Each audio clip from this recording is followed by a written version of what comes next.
शरद पवारांच्या राष्ट्रवादी काँग्रेसमधले आमदार अस्वस्थ असल्याची सूत्रांची माहिती। मतदारसंघातील कामं होत नसल्यानं आमदार नाराज, सत्तेत जायला हवं अशी मागणी। 2014 आणि 17ला आमच्याकडून प्रस्ताव देण्यात आला होता, त्यामुळे आता आमच्याकडून प्रस्ताव जाणार नाही, त्यांनीच प्रस्ताव द्यावा। मनसेच्या संदीप देशपांडेंचं भास्कर जाधवांना उत्तर। 2 ऑक्टोबर पर्यंत सरकारनं तारीख सांगा, नाहीतर 2 ऑक्टोबर मध्ये आम्ही मंत्रालयात घुसून बच्चू कडू आता जेवण खाऊन तयार झाला का मंत्रालयात घुसल्याशिवाय राहणार नाही। बच्चू कडूंचं सरकारला 2 ऑक्टोबर पर्यंतचं अल्टिमेटम।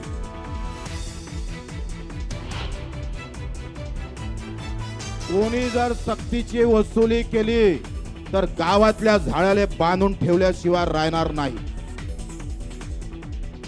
बँकांच्या वसुली अधिकाऱ्यांना बच्चू कडूंचा इशारा।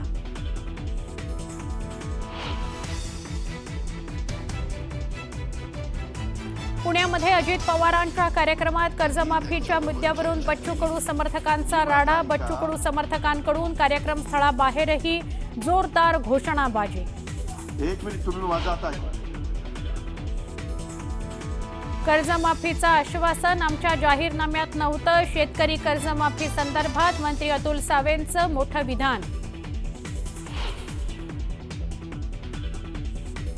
योग्य वेळी सरकार कर्जमाफी करणार तर बच्चू कडूंच्या आंदोलनावर निर्णय झाला पाहिजे। टॅक्स भरणाऱ्यांना कर्जमाफी कशी, पाशा पटेल यांचा सवाल। अहमदाबादमधील विमान दुर्घटनेनंतर आतापर्यंत 270 मृतदेहांचं पोस्टमॉर्टम पूर्ण। 220 जणांचे डीएनए सॅम्पलिंग पूर्ण, तर 7 मृतदेहांची ओळख पटवण्यात यश।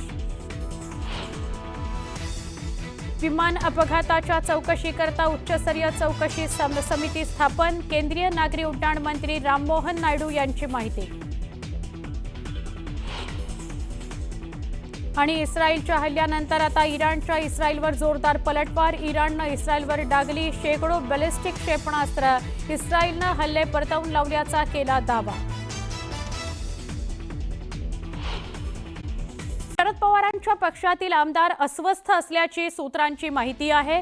शरद पवार एनसीपी पार्टीतील खासदारांपेक्षा आमदार सत्ता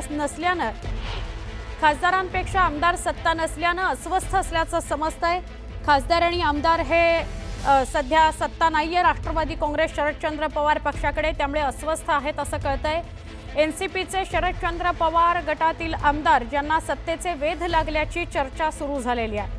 एनसीपी शरद पवार गटातील आमदार अस्वस्थ आहेत। विरोधी पक्षात राहून मतदारसंघातली कामं होत नाहीत, त्यामुळे आमदार अस्वस्थ झालेले आहेत। सत्तेत जायला हवं ही आमदारांची शरद पवारांकडे आग्रही मागणी असल्याचीही सूत्रांकडून माहिती मिळते। भाजपसोबत युती करणार नाही या भूमिकेवर शरद पवार ठाम आहेत असं समोर येत आहे। खासदार आणि आमदार शरद पवारांचे हे थोडे अस्वस्थ आहेत। सत्तेत नसलो तर मतदारसंघातली कामं होत नाहीत असं म्हणत खासदार आणि आमदारांनी सत्तेत जायला हवं असं शरद पवारांकडे म्हटलेलं आहे। तर शरद पवार मात्र भाजपसोबत सत्तेत जायचं नाही, युती करणार नाही या भूमिकेवर शरद पवार ठाम दिसतायत। आपल्याबरोबर आहेत विद्याताई चव्हाण, त्यांच्याशी बोलूया।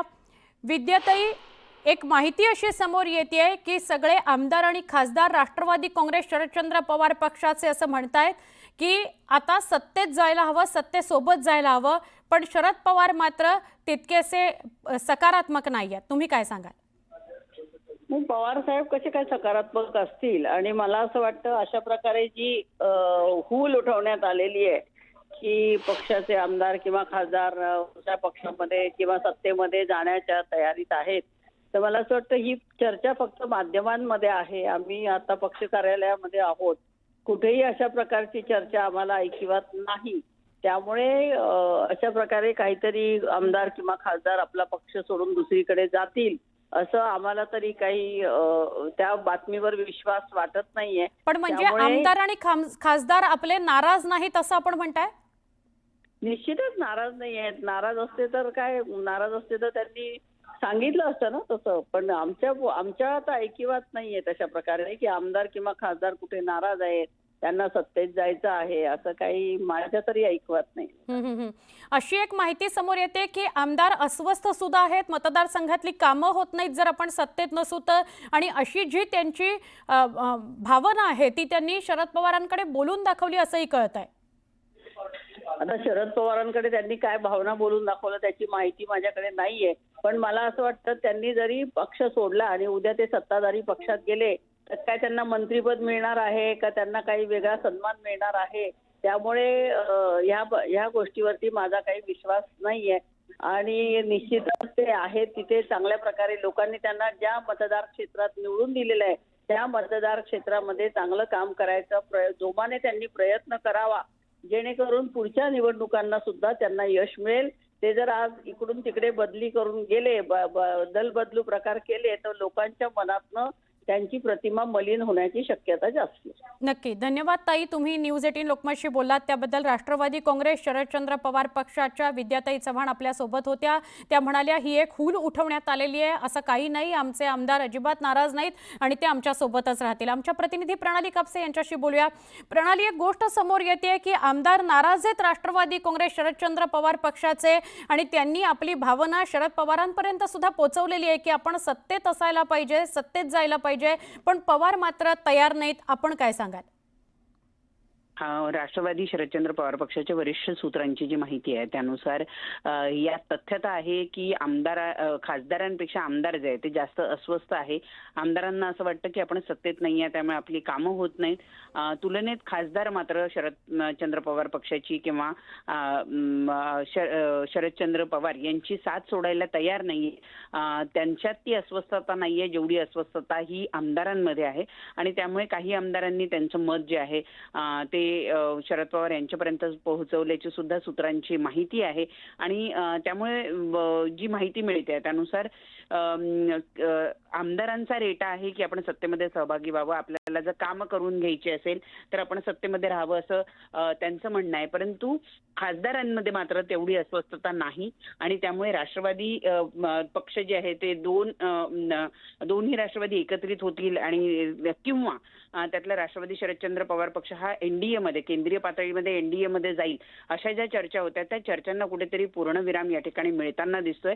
कारण वरिष्ठ सूत्रांची आणखी एक माहिती आहे की भाजप वगळता इतर कुठल्याही पक्षांबरोबर स्थानिक पातळीवर महानगरपालिका किंवा स्थानिक स्वराज्य संस्थांच्या ज्या निवडणुका होणार आहेत, ग्रामपंचायतीच्या ज्या निवडणुका आहेत त्याच्यामध्ये युती करता येऊ शकेल अशी शक्यता निर्माण झालेली आहे. परंतु त्यामध्ये अडचण आहे ती भाजपची. जर स्थानिक पातळीवर राष्ट्रवादी शरदचंद्र पवार पक्ष हा भाजप बरोबर जाऊ इच्छित नाही महानगरपालिका ग्रामपंचायतीच्या निवडणुकांमध्ये, तर विधानसभा आणि एनडीए मध्ये सहभागी होण्याचा तर प्रश्नच निर्माण होत नाही हे यातून दिसून येतं. आणि त्यामुळे ही अस्वस्थता जी आहे ती आमदारांमध्ये मोठ्या प्रमाणावर वाढल्याचं दिसून येत आहे. नक्की प्रणाली, धन्यवाद आपण माहिती दिली त्याबद्दल. एकीकडे आमदार अस्वस्थ असल्याची माहिती समोर येते, दुसरीकडे दोन्ही राष्ट्रवादी काँग्रेस एकत्र येणार असल्याच्या चर्चांना पुन्हा उधाण आलेलं आहे. त्याचं घडलं असं की आगामी निवडणुकीत भाजप वगळता शरद पवारांची राष्ट्रवादी काँग्रेस इतर कोणत्याही पक्षासोबत युती करू शकतो असं विश्वसनीय सूत्रांकडून सांगितलं जात आहे. स्थानिक स्वराज्य निवडणुकांमध्ये महाविकास आघाडीतील घटक पक्ष एकत्र येण्यास फारसे उत्सुक नसल्याचं बोललं जात आहे. त्यात शरद पवारांच्या राष्ट्रवादी काँग्रेसमध्ये स्थानिक युती संदर्भातले सगळे अधिकार स्थानिक नेत्यांना देण्यात येणार आहेत. म्हणजे भाजप वगळता शरद पवारांची राष्ट्रवादी काँग्रेस इतर कोणत्याही पक्षासोबत युती करू शकते. त्यात काही दिवसांपूर्वी भविष्यात दोन्ही राष्ट्रवादी काँग्रेस एकत्र आल्यास आश्चर्य वाटणार नाही आणि युती संदर्भातले निर्णय सुप्रिया सुळे घेतील असं सूचक विधान शरद पवारांनी केलं होतं. त्यात सुप्रिया सुळेंनी दादांच्या राष्ट्रवादी काँग्रेससोबत युतीबाबत केलेल्या विधानामुळे पुन्हा एकदा ताई आणि दादा एकत्र येण्याच्या चर्चांना उधाण आलेलं आहे.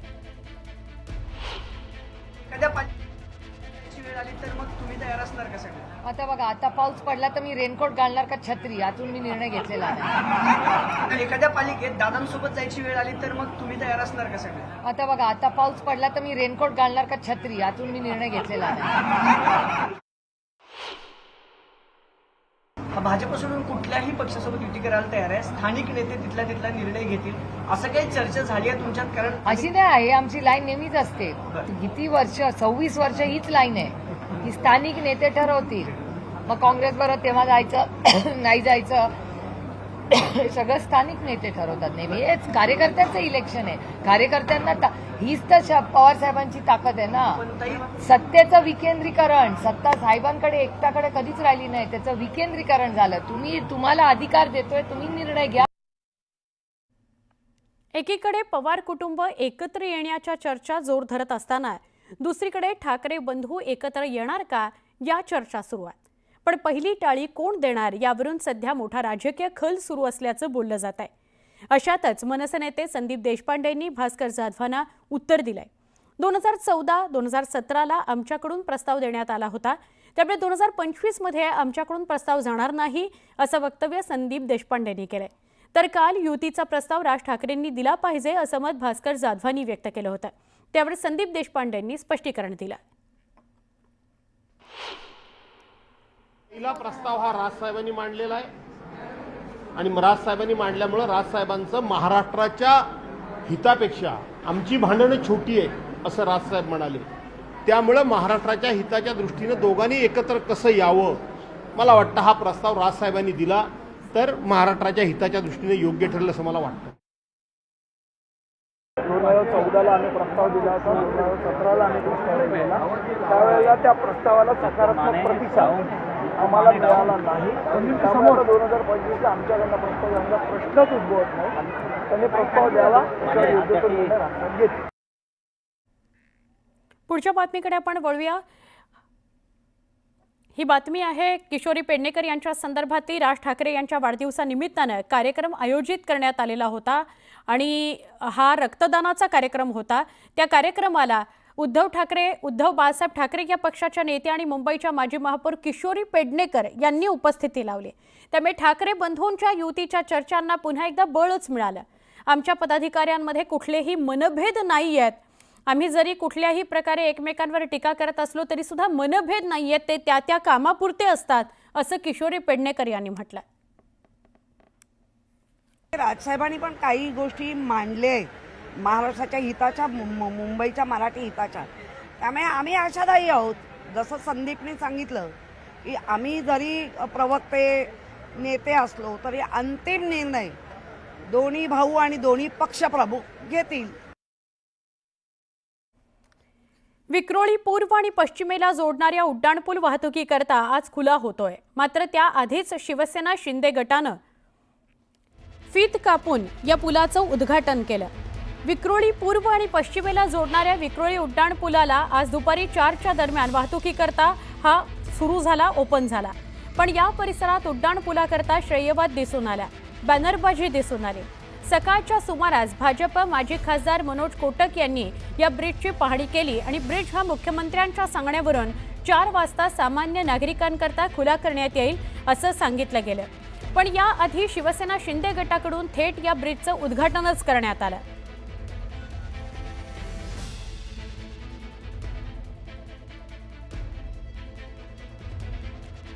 शिंदेंच्या शिवसैनिकांकडून आधीच पुलाचं उद्घाटन करण्यात आलं. विक्रोळीतल्या पुलावरून राजकारण पेटलेलं आपण बघतोय. विक्रोळीतला पूल याच्या श्रेयवादावरून भाजप आणि शिवसेनेमध्ये कलगीतुरा रंगलेला बघायला मिळतोय. बॅनरबाजी सुद्धा झाली दोन्ही पक्षांकडून श्रेय घेण्यावरून.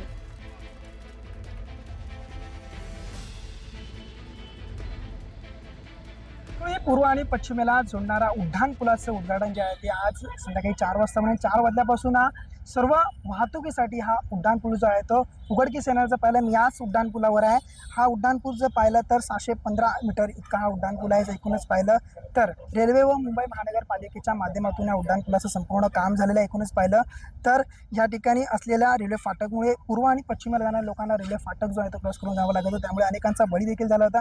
त्यानंतर पाहिलं तर ह्या ब्रिजचं जे आहे ते काम सुरू झालं. तर एकूणच पाहिलं तर ह्या ब्रिजचं काम संपूर्ण जे आहे ते झालेलं आपल्याला पाहायला मिळेल. एकूणच पाहिलं तर माजी खासदार या ठिकाणी आहेत, त्यांच्याशी आपण जे आहे ते थेट बातचीत करणार आहोत की एकूण जर पाहिलं तर हा जो ब्रिज आहे, ब्रिज संपूर्ण बनून तयार झाला आहे. काय झाला, काय सांगाल की हा जो ब्रिज आहे तो 4 वाजता जो आहे तो सर्व वाहतुकीसाठी खुला होणार आहे, काय सांगाल? मी माननीय मुख्यमंत्री देवेंद्रजी यांचं अभिनंदन करणार आहे की त्यांनी कुठलीही औपचारिकता न करता या ब्रिजला जनतेसाठी खुला केलेला आहे आणि ईशान्य मुंबईकरांना आनंद आहे की हा ब्रिज अखेर ज्याला म्हणतो की लोकांच्या सुविधा आणि सेवासाठी मोकळा झालेला आहे. तुम्ही खासदार असल्यापासून या ब्रिजचा संपूर्ण जो आहे तो तुम्ही पाठपुरावा करत होतात, मात्र जो पहिला आता हा ब्रिज संपूर्ण बनवून जो आहे तो तयार झाला आहे. मुंबई महानगरपालिकेच्या माध्यमातून रेल्वेच्या माध्यमातून हा संपूर्ण ब्रिज तयार झाला आहे का? 2018 साली माननीय देवेंद्रजी मुख्यमंत्री असताना या ब्रिजला मंजुरी मिळाली होती. माननीय किरीट सोमय्याजी खासदार असताना याचं काम सुरू झालं होतं आणि निश्चित आम्हाला आनंद आहे की आज हा जनतेच्या सेवेसाठी, कारण JVLR आणि AGLR एका बाजूला घाटकोपर पंतनगर आणि दुसऱ्या बाजूला गांधीनगर पवई ह्या भागातली असलेली वाहतूक कोंडी ह्या ब्रिज झाल्यामुळे खूप कमी होणार आहे आणि जनतेला खूप मोठा दिलासा मिळणार आहे. दुसरीकडे पाहिलं तर याचं जे उद्घाटन 4 वाजता होणार, मात्र जर ब्रिजच्या संपूर्ण परिसरामध्ये तुमच्या मित्रपक्षाचे असो, तुमच्या विरोधकांचे असो, संपूर्ण बॅनर जे आहे ते लागलेले पाहायला मिळत आहे. श्रेयवादाची लढाई कुठेतरी सुरू झाल्याचं संपूर्ण दिसत आहे. मला वाटतं की मोदीजींच्या नेतृत्वात चालणारं सरकार हे डेव्हलपमेंट ओरिएंटेड सरकार आहे, डबल इंजिनचं सरकार आहे. देवेंद्रजी असतील, मोदीजी असतील, ह्यांनी जनतेच्या सुविधेसाठी प्रकल्पांना मंजुरी देऊन गतिमान कसं करायचं, म्हणजे आपण बघितलं असेल की ह्या ब्रिजच्या कामामध्ये खूप काही कठीणाई होती, त्याच्यामध्ये जे काही प्रॉब्लेम्स होते, हे सरकार जर लोकाभिमुख असेल तर त्या पद्धतीचे निर्णय होतात. ह्याच्यामध्ये खूप काही प्लॉट्सचे ॲक्विजिशन, काही स्ट्रक्चर्सला काढणं, ह्या सगळ्या गोष्टीचा अवलंब त्यावेळेसच्या सरकारकडे पाठपुरावा करून करण्यात आला आणि निश्चित जनतेला दिलासा मिळणार आहे त्याचा आनंद आहे. बॅनर लावणाऱ्यांनी तो आनंद घ्यावा की जनतेला निश्चित ह्या गोष्टीचा फायदा होणार आहे. तर जनतेला होणारा फायदा बॅनरमधून ते व्यक्त करतात, आम्ही जागेवरती काम करून व्यक्त करतो. बाकीचं पाहिलं तर या उड्डाणपुलाचं उद्घाटन जे आहे ते अगदी साध्या पद्धतीने जे आहे ते 4 वाजता होणार आहे. खरं तर सत्तेतलेच 2 पक्ष, शिंदेची शिवसेना आणि भाजप, या दोन्ही पक्षांमध्ये विक्रोळीच्या या पुलावरून श्रेयवाद रंगलेला आहे.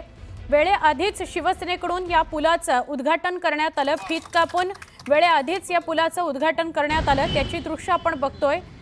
शिवसेनेनं फीत कापून जल्लोष साजरा करत हा उड्डाणपूल सुरू केला असं जाहीर केलं. विक्रोळी पूर्व आणि पश्चिमेला जोडणाऱ्या उड्डाणपूल वाहतुकीकरता तो आज खुला होणार होता, पण त्याआधीच शिवसेना शिंदे गटानं फीत कापून त्या पुलाचं उद्घाटन केलं. भाजपचा हा जल्लोष आपण बघतोय आणि एकीकडे शिंदेच्या शिवसेनेनं फीत कापून हा पूल ओपन केला, त्याची दृश्य. भाजपचा हा जल्लोष, श्रेयवाद रंगलेला दिसतोय सत्तेतल्याच 2 पक्षांमध्ये. विक्रोळी पूर्व आणि पश्चिमेला जोडणारा हा उड्डाणपूल आहे. दुपारी 4च्या दरम्यान वाहतुकीकरता तो खुला होणार होता, पण त्याआधीच शिवसेनेनं फीत कापून त्याचं उद्घाटन करून टाकलं.